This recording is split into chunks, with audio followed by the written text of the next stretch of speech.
Sorry.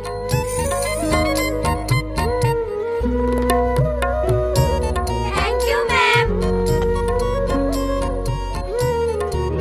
কি হলো এখন কান ধরে আছিস যে? যাবো না বেঞ্চে গিয়ে বস।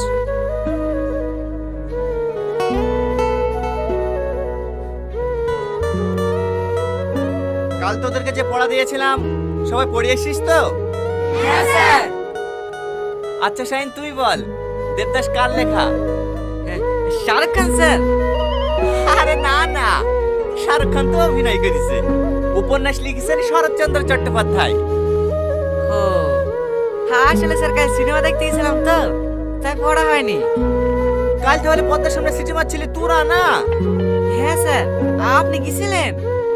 তো যাবো না, নতুন সিনেমা বেরিয়েছে, না দেখতে গেলে হয়? বস। এই সালমা তুই বল, ভরসা দিন কিবার হয়েছিল?